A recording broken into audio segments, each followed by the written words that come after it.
ai whaftai le tua ua maua le nei lau ma le nei masele.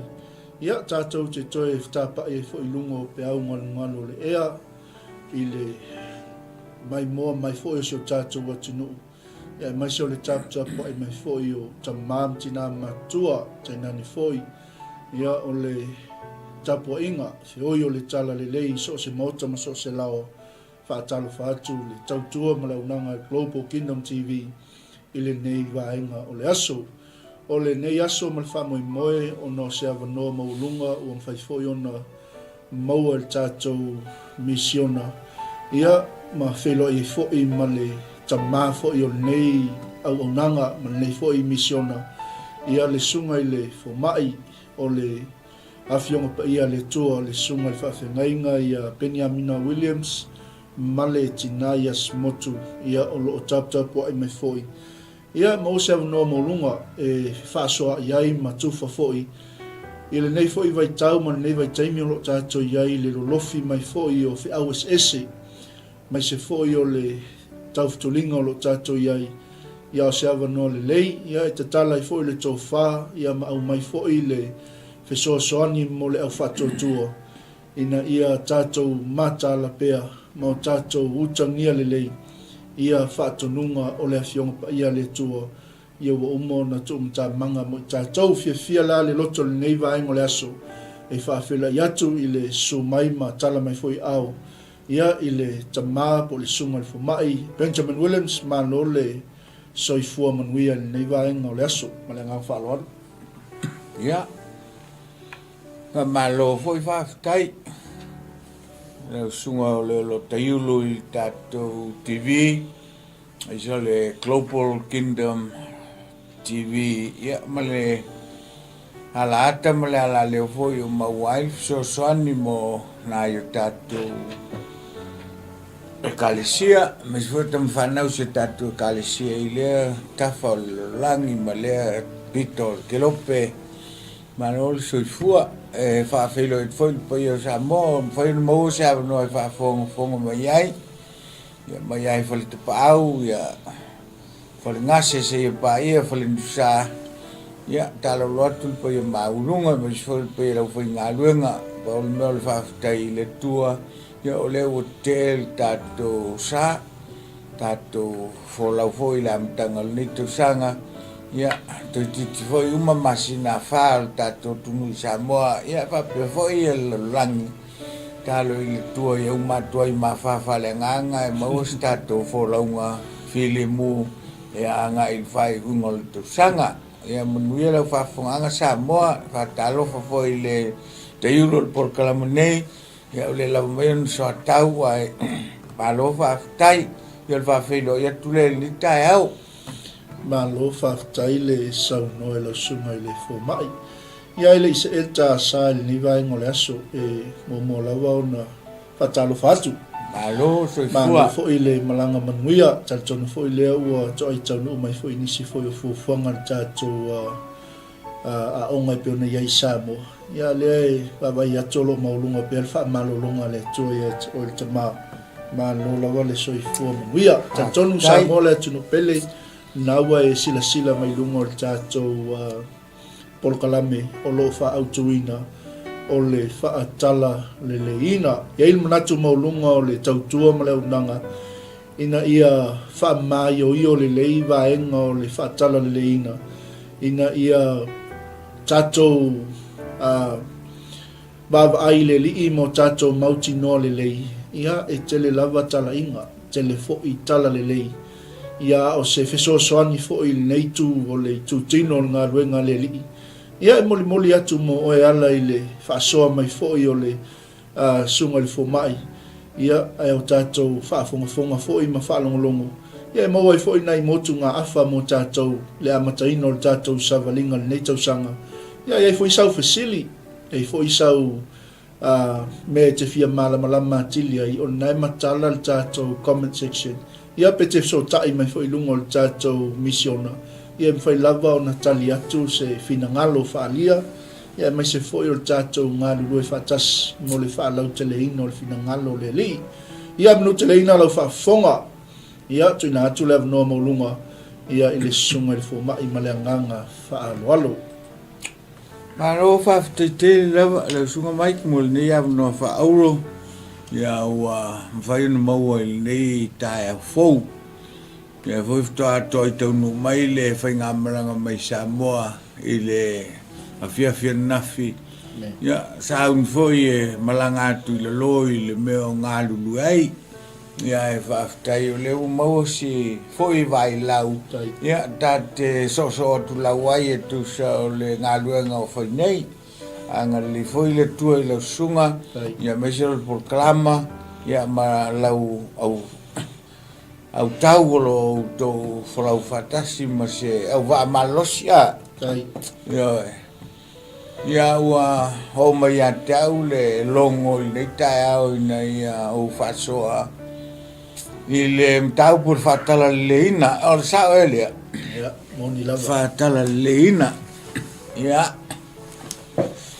O le lai tau au manongi o le lolo ma fatu ia so upu ma so manatu ma so mafufaunga i nei whai o na ta ngā lulu e tapu e pu e ilim taupu. Moni lava. O nei le whaingofie le taupu lau sunga mai. Malia lau. Whaingta foi a tau whafonga ngā Samoa, mai se foi o tupu mai wa i o le atunu nei o le atunu whaito wha.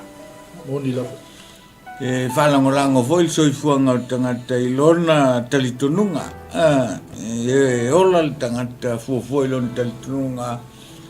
Mai manu foi tangata i lona talitonunga, mai afisi foi il tangata i lona talitonunga. E pui il tangata il mea tau le belief system. Malia lau. Lona lea talitonunga, mai pele foi il tangata lana e kālesia an whanawai, maola mai ai. Ia peitai. E mana ia le tam taupu, al taupu e lea sum taupu whatau ngilotu, al taupu e whatau a ngai talalei. Ia leli. Ia pe no foi atu aunga u tapin pena wa ao ina langa I u mene. Ia we mai mo foi mai ki lunga le media. Mo le longa se mea ta tu le vate te u foi mai le media. Va lo tu foi le lo me ngu foi mai le media. E o te le lo ai un tuli ta u fa mangol to civil media pe ale fai te ta u le mea. Mal meu te talitonu au. Toluni ini me mana ia. Fua tātou e le tua. Mua o tātou o le tumutumunga o na mea whai. Malia lau. O le summit tātou po le apex tātou o lana fofanga mga luenga o na au. El melo na dua, se mai tātou I meola o meola e whai mai le parpala. Tupunga mai le vai leia ma mea whapena. Ao tātou. Fōlinga I tātou I le na whaia I tātou. Se mai fōlinga o meola. So we are the image of our maker.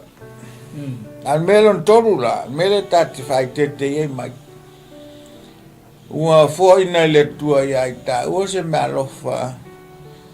Se mai ai lo mafau mai lo mafau. Malia lau.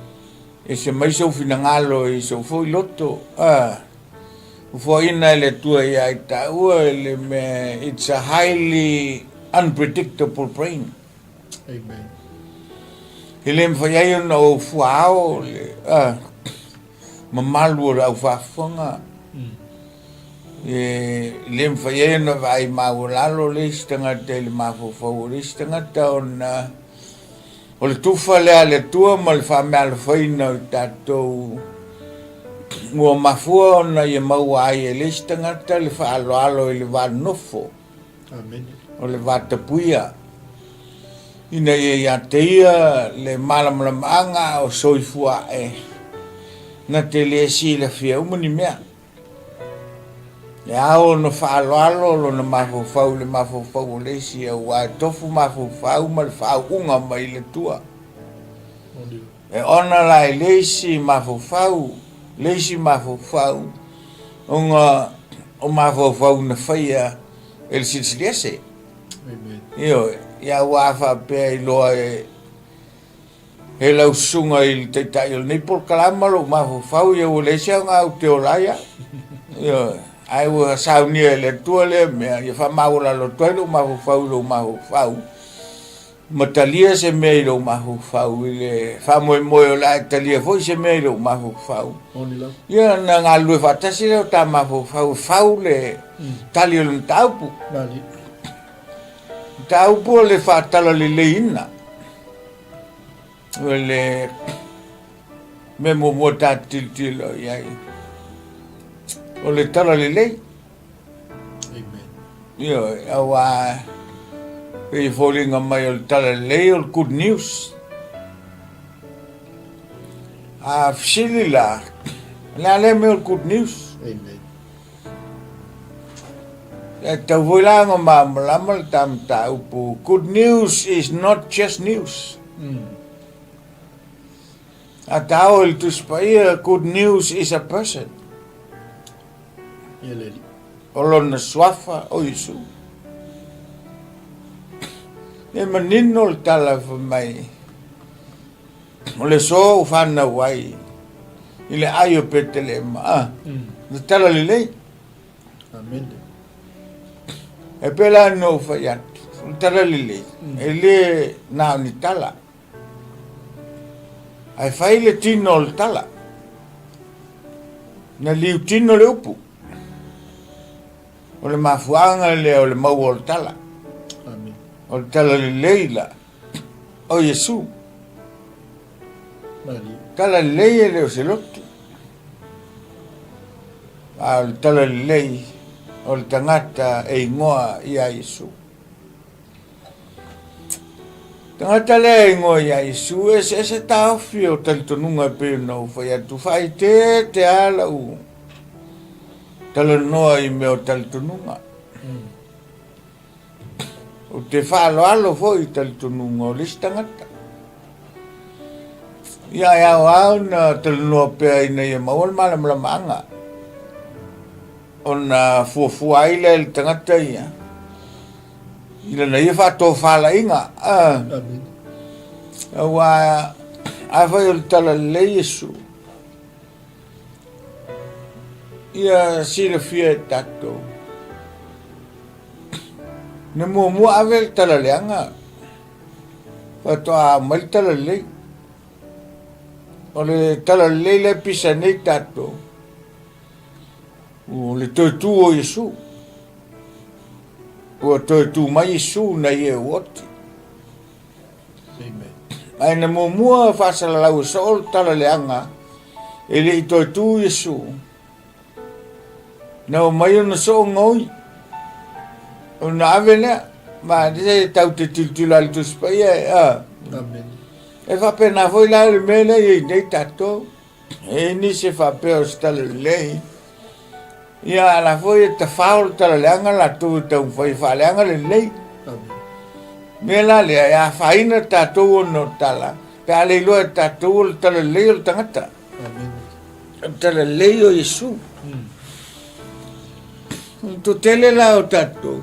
Be no fai atu e mapolotu taulangi lotu. Fai mai ai o le lotu. Ale foi sa o tele lope sa tatal no ai mua. O le taimi mua to ata uai le upule o le fale o le tua ma le fai to langi o le maa foi le na lungai petelu. A lungai a kopo. Na il tu se kenese. So the first mention of the house of God and the gates of heaven. Ole maalenga ta otoi Jacob. Amen. Ele se lotu. It is not a religion. Ele se taltonunga foi pos it is not an ideological thoughts. Ai. Ole mera tanto tilo tatu. O ire male.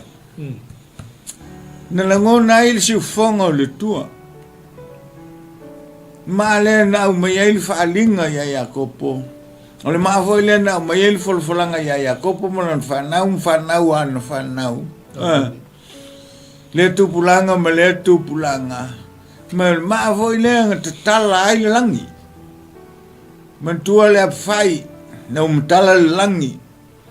Ai vai ai angelu ai mai foi moli mai le tua la lo fa tau tala leila. Amen. To tele la tato. Ua ma faulu I lotu ma fa mo lotu ma ai ngalo ia I lato. Me fa anga I lotu ai tele o tu lunga male. Amen. Na ngal male tu la fo in tu funga foi fale ave ngai ma au pitolunga. Male nga au mai ai fa si male sa ave ia petelu mo fa ai ngoi orkefa. Ma'ale nga fatua Yesu ne kalesia I lunga le ma'ale. Amen. Ma le ma'afoi le a fai mau so taimi. I maunga olive I le malu. E te uru atu tonu. O lo iei le ma'ale nga to tuli a Yesu, ma surrender a Yesu, ma ofo I na mai sacrifice. Le ma'ai Ghethsemane. Amen. Me te toi mau a foi lan maale I tala tani elu, o le fatali ngai tato. O le maale I fai lima al maa tavale mai maunga. O lo fatali ngai tato le maale, o le ale maale, atala leilang o fai tua. Amen. Tara leile na stala, tala leile tangata. O lona ingoa o Yesu, o le keriso. O le ngo o le upu ke riso. E le o le whaai urunga o Yesu.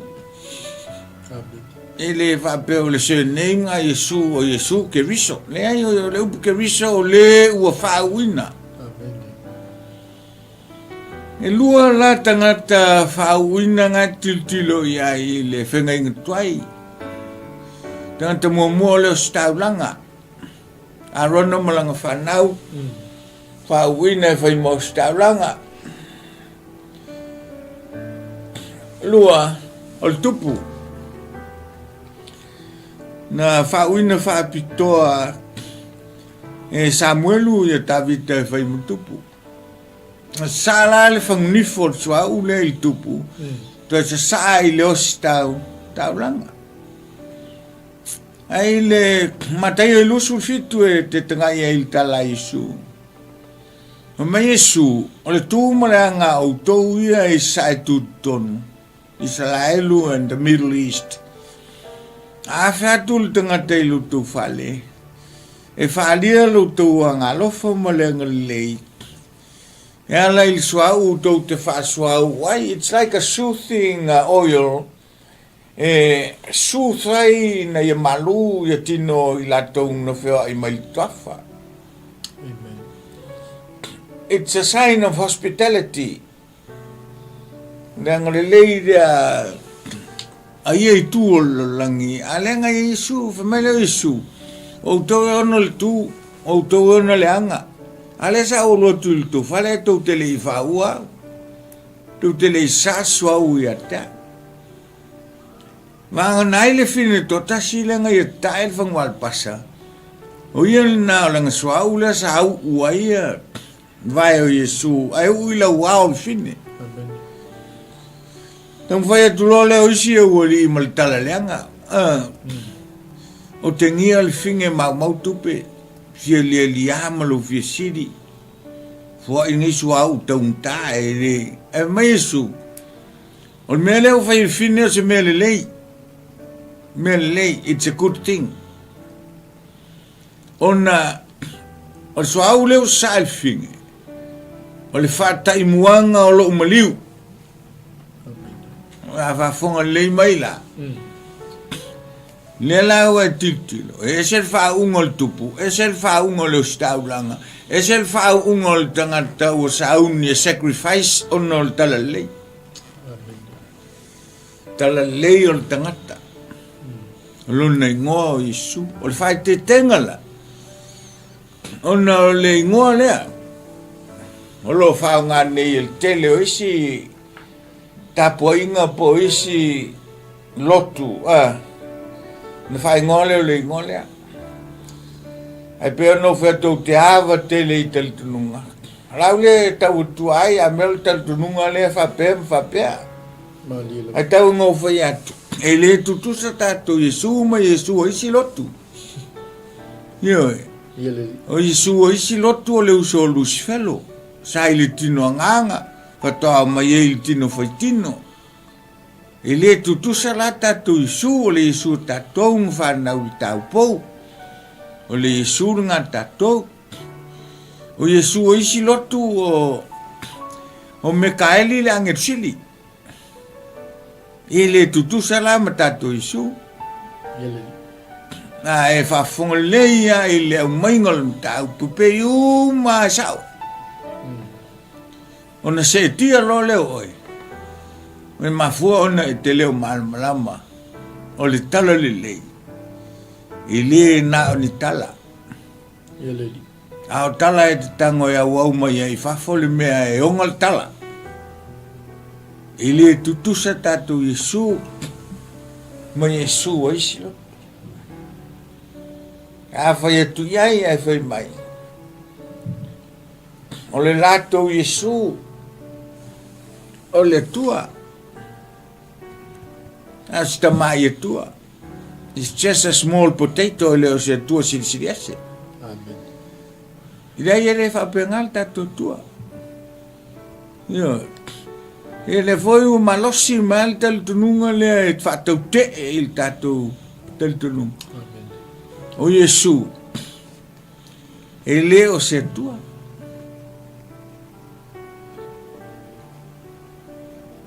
Te musu e anate silfia.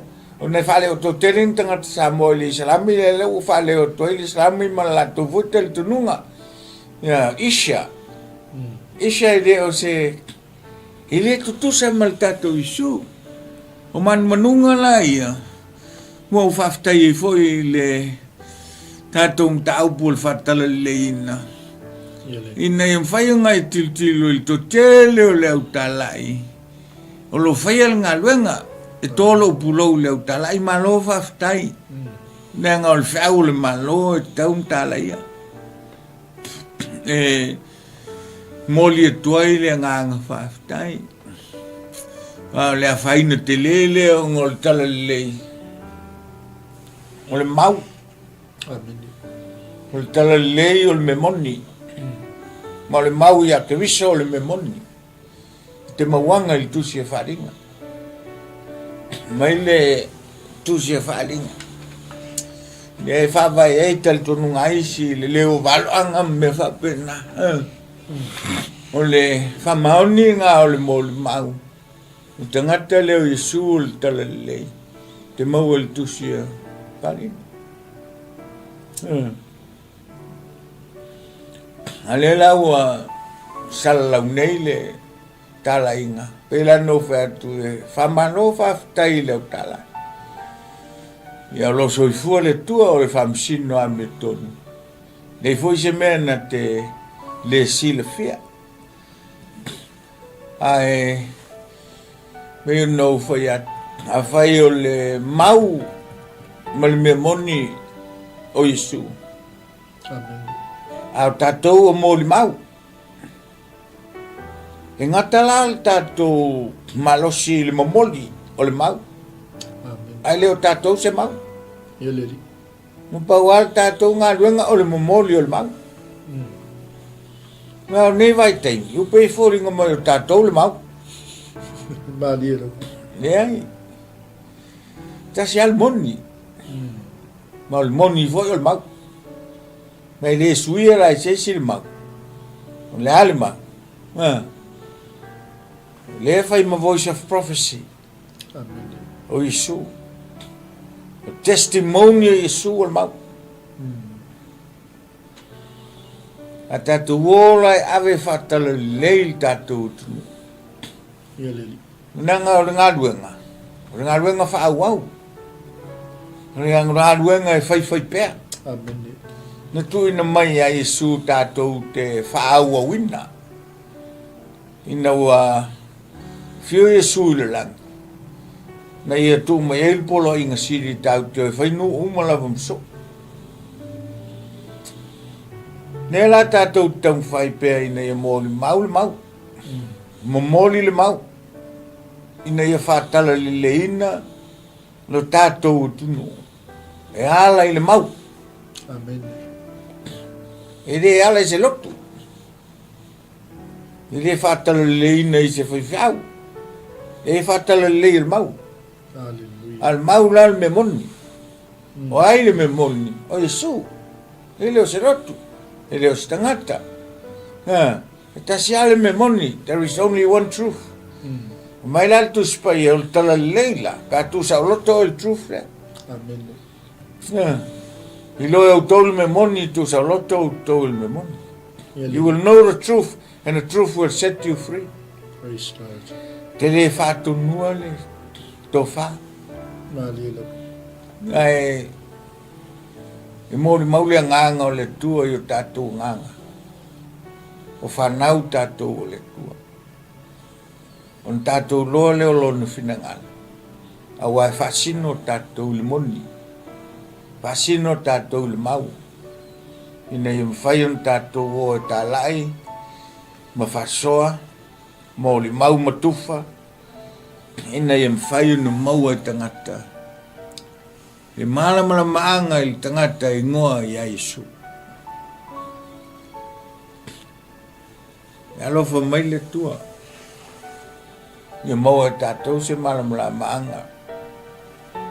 Tō tele o tangata. Mai o whaoleina. Wa tō leale e whina ngalo le tua i le tangata. Mai e whaoleina le tangata.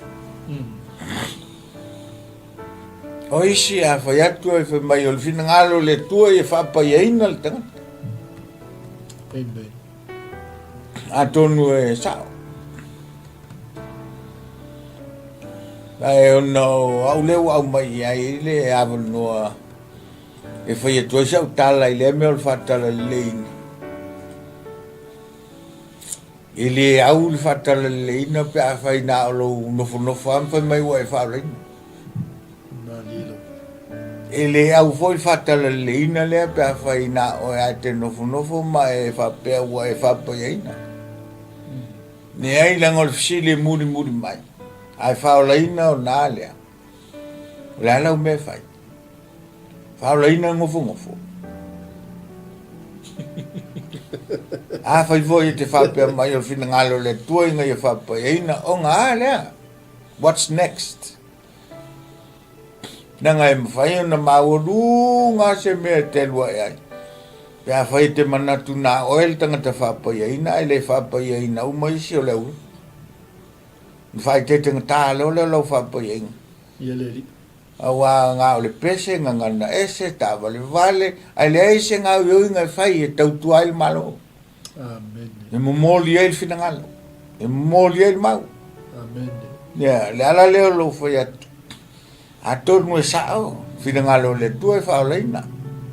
Ai a afa sao, afa se, o le tali atoan ngu mela se. Nang fo e leo ato, whaoleinga o ngā lea. Whapaiainga o ngā lea. Talo te mau e Mateo sfulfo i pufitu. Ai whaoleinga, ai whapaiainga. Mai lo leo sua mai o. A o tau o. O e whamamale pela. Amen. O e whamalolo mai. O e whatutu oti. Yeleri. O e tuli te moni. Hallelujah. E ai lal tātou ngā luenga tau whai. O le whatala leina la. E le ngā o le vii. O soilunga. O la siai ngofo ni whoa. E le ngā o le ngana ese. E le ngā o le whai mai u whareina. O ne ai.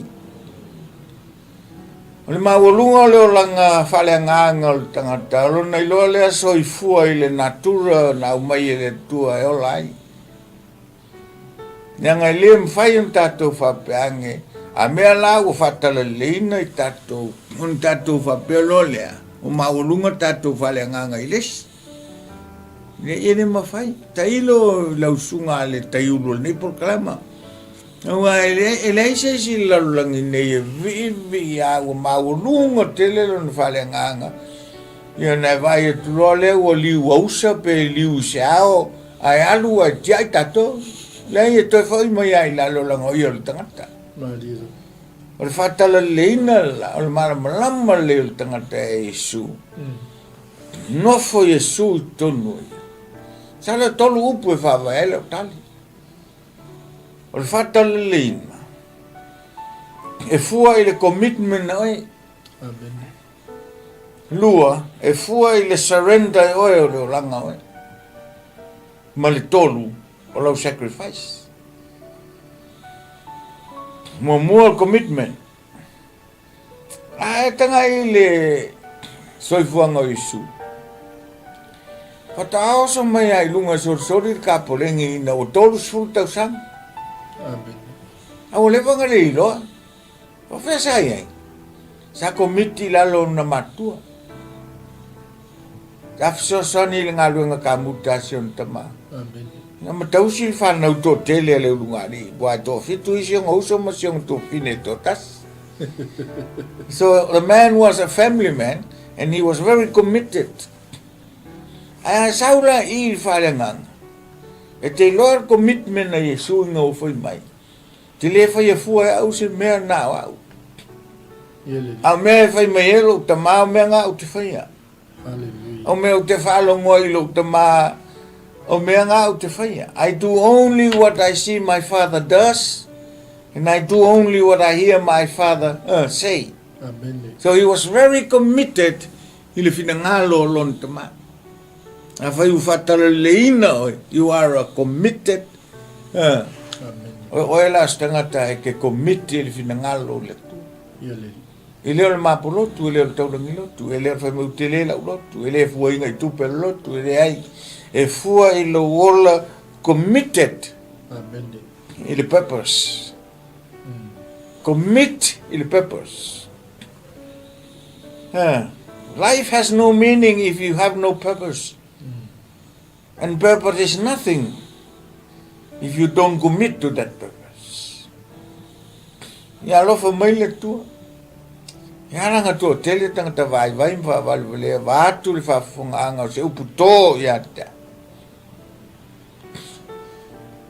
O ngol tō tele o tangata ata mai rengi me o whaia. Amen. Wata mai tere. Wale fia whaia ai se ngātua. Ma le ala foi leo mafia fio le pula le pongsa. Darkness rules. Why? Nango vai malama. Amen. Tau le sulu malama. Ale la sulu marosi mai pongsa. E leo to e umise taimi tau fatala no ai tatou leo langa. Amen. E leo to e mamao voi le fio mai. Komiti le mea leo e talieina. A o ina lo mafufau na ia whaoreina. A whaoreina lo mafufau e whai mai lo mafufau. E ila me tau whai. Ai le ngā whaoreina ta whaoa ia le matu siri mai. Istangata mai le whaoreina ngā oil tangata whaoreina. E loa le la au yun fua. Amen. Yele. Commit. No tele yo tangata lotu atui a whete. E melengi ia kausua se roko e loku ai. Karonga masangi. Kalonga masangi ka alo ai. Vai lo tu foi elengi me fai ngau sole ai. If you are committed, then you will learn how to surrender. Hallelujah. Nem vanga surrender pa le commit se mea. Talanga e te mawanga ya Yesu. Maunga o Getsemane na whalongo I tala Yesu. O sa Yesu pe o atu.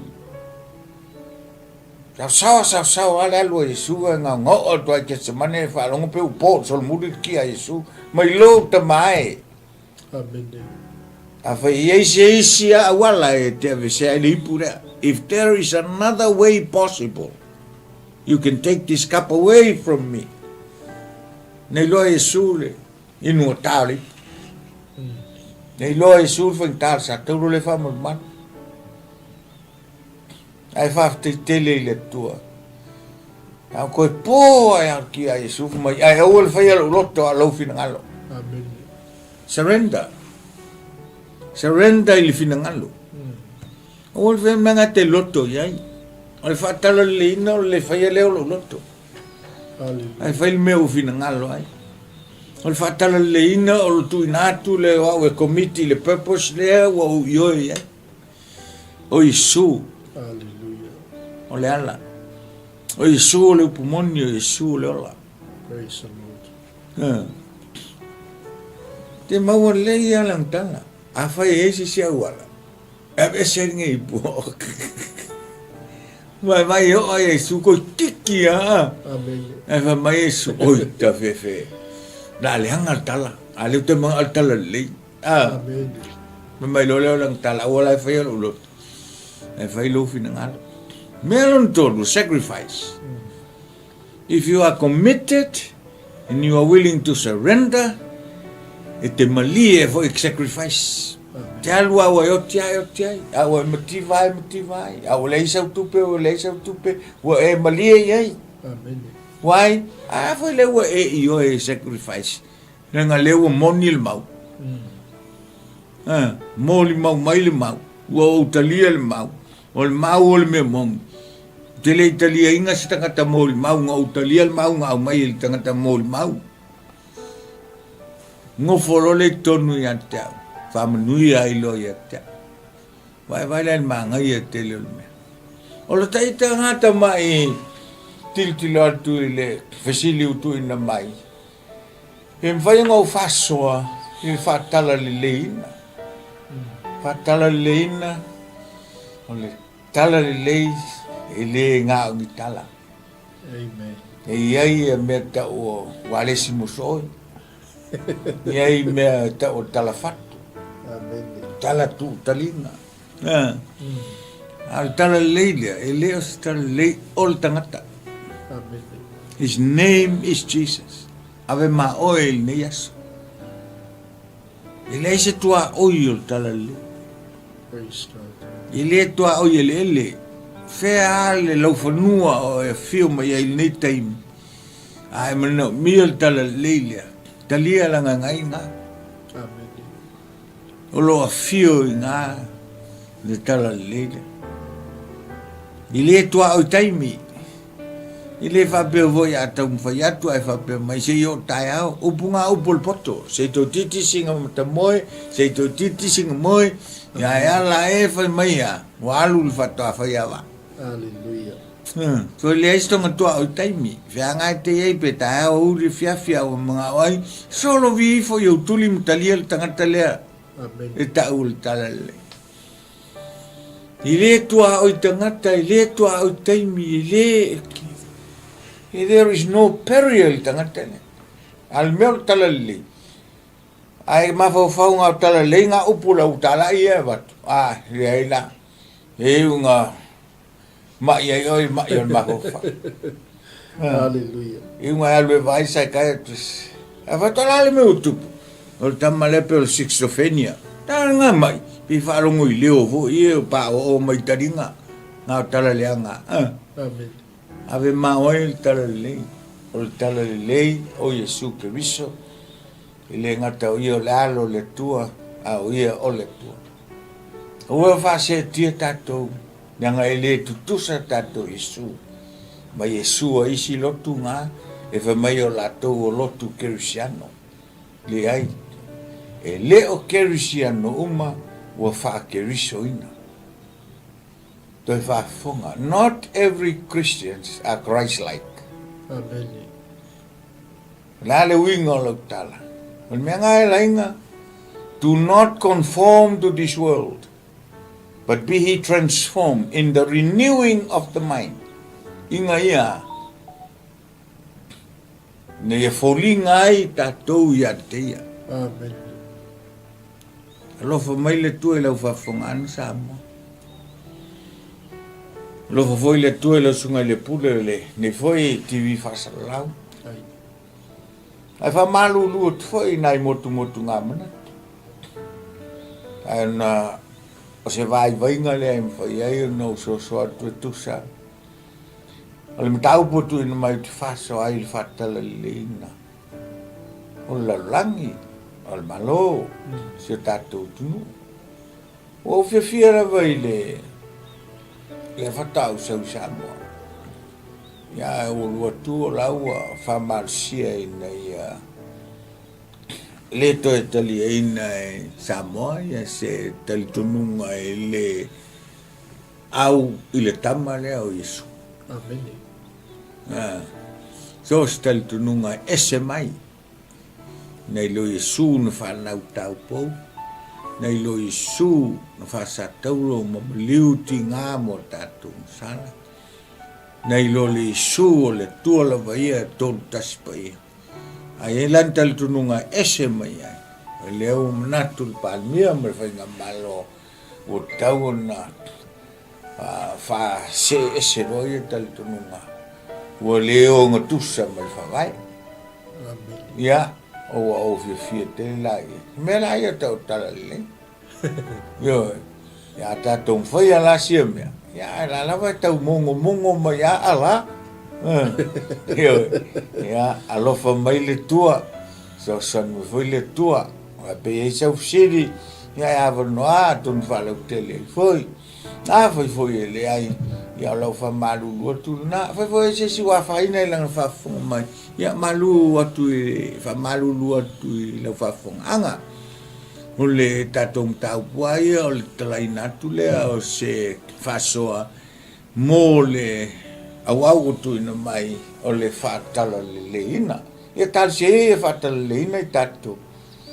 ala ya Yesu Kristo aya manuela fa anga ya fa te lo sunga Mike Amen. Malo fa tai lo sunga ile o mai foi mole le foi wa tala va tiule tato au tu fo yo le ne yasu ia mole tu le nganga fa tele le lava e fa longo mal tu ai mas fo yo le mai mo fa fo mai o si tato wa tu no sa mo ia e pe lava ne sa no ia e tele tala le lei tele fo ia to fu lava le tali tu no ma le Yesu ia e fa tai la ngona lava le a nganga fa tai le li ia le lava le lango le missiona tato o nanga ina ia fola talai fola le tala le leile pe ona fa so atu ma tu fa atu le au na le tu le nei aso ia ma fa tala le ina tangata ina ia le nganga commit surrender ile tu ia ma ofo ina tu ile tu o le fa moina o le nei fo misiona ma le nei au nanga ina ia tato savavali ma fola pea le tala le moni lea ia o le tama o Yesu Keriso ia fai leo ma fonga tau moli fo i o le tatou tautua ma leunanga Global Kingdom TV e mo moli atoile nganga whaftai tele i lau sunga i le fomai ia mo le whaavnoina fo i o lau taimi ia wa fo i le mtaupu tatou whaasoa matuwha i le nei asu natu ia sau se taimi ona mo foi leo seisi ava noa ia ai mo ilato uma o tu ina mai alato fa sili ia ma nisi foi o vaenga fia malam matili ai ia leo le anga lulu ia il tato ofisa ia mo tem nei ia ole a mato muliatu ma tama manu ia tele ia le fa wina foi tu te mafai o nei va yasu ia manu ia sa mo le tu pele la fa fo mai tato tu fo isi taimi lumna ia nei o lau tau auna tau tua mo o sa mo ia whape fwoi sunga i o mai ia mati ala lufa te atu sa mo le atu peli a mo te mai ia a soi fwoi ia soi fwoi ma ia lau tau whasa